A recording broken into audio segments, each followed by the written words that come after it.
BMW started as an aircraft engine manufacturer. A century later, it is now the world's top premium car maker.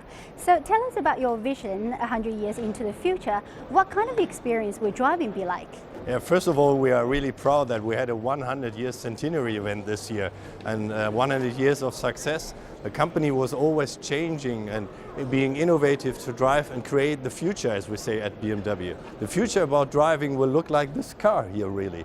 It's a car which can drive autonomous, in what we call the Ease mode, where the driver can listen to music, he can have a phone call coming, and maybe at the weekend you can drive on your own in the Boost mode. Enjoy driving, and this will end up that you're personally becoming the ultimate driver. This is our vision. One detail here is wheel is behind that skin and it can move out on up. A live geometry, we call it. If you're in the Ease mode, it is red, you relax, you know the car is driving by itself.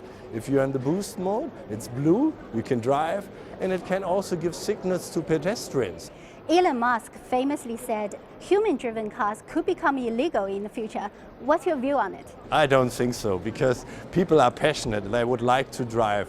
But I think you can decide as a customer, as a driver in the future, when do you would like to drive autonomous, but when is the feeling where you would like to drive on your own. Enjoy driving in the mountains, at the weekend, whatever, but the driver will decide in the future. You've established a plant in Shenyang. Will it be involved in the manufacturing of any parts of I-Series? First of all, China is for the BMW Group the biggest market in the world, so it's really important. And we have decided, and I have communicated that today as well, that we will have in the future 6 local models being produced, and today we have 4. So we are adding 2 more models to our Chinese factories. And we also have new energy vehicles with e-mobility, where we are doing R&D here. So we have already electric components in our NEV cars made in China. So the footprint of the BMW Group in R&D and e-mobility will increase in the future. You've said that you continue to invest in China, but your sales in China grew less than 2% in 2015. So has the economic slowdown in China hit your business hard? And what's your forecast for the sales in China in 2016? We at BMW are focused on sustainable growth and profitability. And last year we had a growth of about a little bit less than 2%, but we started off this year in the first quarter with more than 10%.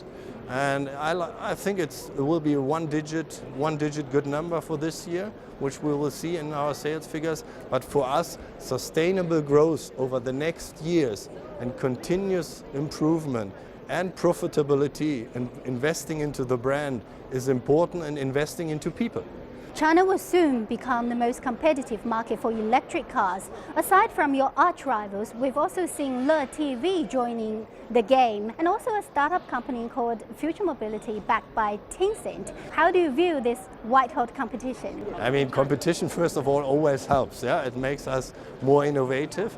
But we also have, for example, one partner here in China with Baidu, where we are working on digital projects together. So you also need a partner in China where you do the digital part of the business. We are not just a car company now. We are what I would call a high-tech company, like a startup in many areas for the future. And China will play a very important role in that.